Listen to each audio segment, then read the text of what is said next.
Yesterday, the new crime thriller The Little Things dropped on HBO Max, and it's a callback to all the great crime thrillers of the 90s, so let's get into it.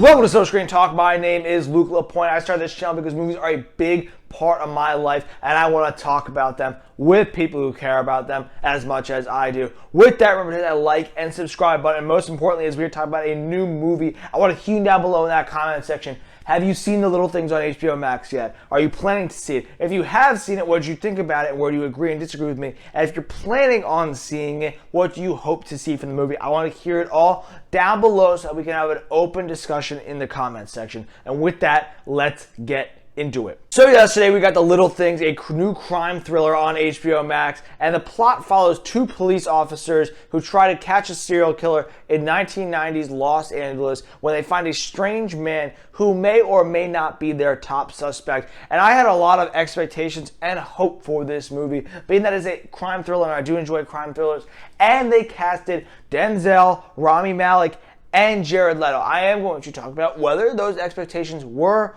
or weren't met later in the video, so get ready for that. But first off, I think this is a very well-casted movie. Denzel fits these roles perfectly as this type of detective leader, though. You've seen that shit in Two Guns or, Training Day, stuff like a bunch of stuff that I couldn't think of off the top of my head because there's so many good Denzel movies. But then Rami Malek is a very good partner for him. They contrast so well between the straight man and the guy who is so experienced that he's willing to go off the rails a little bit to solve an investigation. And then Jared Leto as our creep, as Albert Sparma, he is able to bring out that creep factor. When I think of someone who can be really creepy and weird, I do think of someone like Jared Leto or Joaquin Phoenix. But I think of Jared Leto first, and he is in full force in this movie. Absolute creep. I wouldn't get near him. I wouldn't touch him with a 10-foot pole. He is that creepy, and he plays that am I a serial killer really well. Someone who's also a crime buff, and so they enjoy what's going on. Whether or not they are a serial killer, they enjoy what's going on because it's what they're interested in. So I think they were all really well casted in their individual roles. I think this is also a good callback to the crime thrillers of the past, whether it be like stuff like Seven or Silence of the Lambs, a bunch of other stuff like Training Day. I think you have some good callbacks there. It doesn't quite hit on the same level as those movies, but it's a good enough callback that reminds you of those movies. And one of the things that I really, really loved about this movie actually was the setting. Being in 1990, being in the 90s, it allows them to take away the technology, and that ups up the suspense and the tension a little bit, because instead of shit being stalled by technology, our main characters have to go out into the field where it is riskier to actually solve stuff. So it brings up the suspense and the tension and the likelihood that something is going to happen. I think that was a very smart choice. I think you do have a very interesting plot with our serial killer and our dead girls, and it takes some twists and turns along the way that keep me engaged.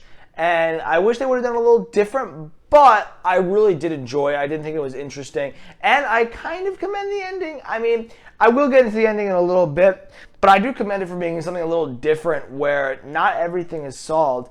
And, it's trying to subvert your expectations a little bit, which it does do.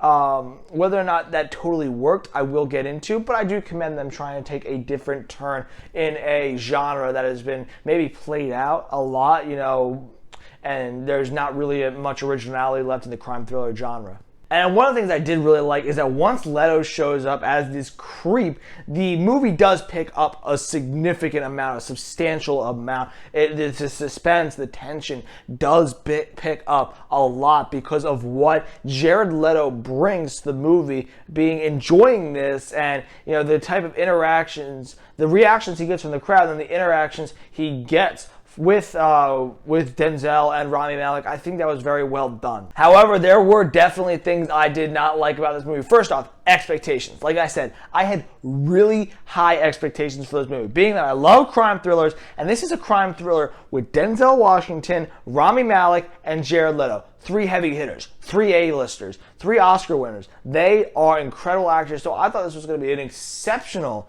crime thriller movie, and it just wasn't. It was very watchable, but it was not anything new or innovative. And I think one of the problems about this movie is that the script was written back in 1993, 28 years ago, and has sat in development hell for almost 30 years, and it definitely shows. Maybe it would have been more innovative in the 90s, but that was also, before stuff like Seven or Silence of the Lambs came out, or excuse me, I think Silence of the Lambs had already come out when this script was written, but still, stuff like Seven hadn't come out yet, and so the way I would describe this movie almost is a lesser version of Seven. I felt kind of the same vibes as when I do watching Seven. Even our chemistry between Denzel's character Deke and then Rami Malek's character Baxter, and then I just thought that Jared Leto's character, as good as he was very similar to Kevin Spacey's John Doe. So I really brought these Seven vibes to this movie, for better or for worse. One of the things is this movie also moved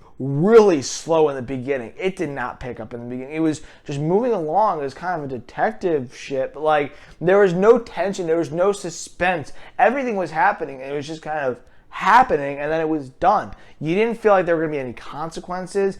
And like I said, it really isn't until Leto shows up into the movie, about an hour in, halfway into the movie, that any tension or suspense picks up. Like I said, a crime thriller needs tension and suspense. I'm going to go back to this movie, Seven, and the best crime thriller ever. There, from the get-go, there is great tension and suspense, and it just builds up with every victim. This one particularly doesn't, in my opinion, so it doesn't really hit on all the same levels as a great crime thriller would. And like I said, I commend the ending for being different, but for me, it wasn't that satisfying, Again, I'm going to go back to Seven. Seven, it wasn't a happy ending, obviously, but it felt satisfying because everything that has been building up in the entire movie was complete with our 7 deadly sins and the box. This movie, you expect something to happen. I expected something to happen more with Jared Leto's character, and it just didn't, and it kind of just ended with no, completion. And for me, it didn't feel satisfying at all. It's like they kind of got away with something. I'm not going to get into it if you haven't seen the movie, but they got away with something, but it's just not satisfying. So I think that this ending could have been done a lot differently. It included Jared Leto's character in a different way, and I think that would have been a much better movie, to be totally honest. Now, before I get into my score, if you like this and want to see more of my reviews, make sure to click up above to be taken to that playlist. Now into the score. Like I said, this is a very watchable movie because of its incredible cast, interesting plot, but it's not anything that's going to blow you out of the water. So, if I'm thinking as a critic, using my brain score, I'm going to give this movie a 52%. It's an average movie. It's an average crime thriller movie, but it's very watchable. Heart score, my heart always thinks a little better than my brain. I'm going to give this a 57%, 52% on the brain score, 57% on the heart score, and that's a review. Thank you so much for tuning in. Make sure to hit that like and subscribe button. I want to hear you down below in that comment section if you know how to comment, and I know you do. Make sure you do it down below. Thank you so much, and keep on loving movies as much as I do.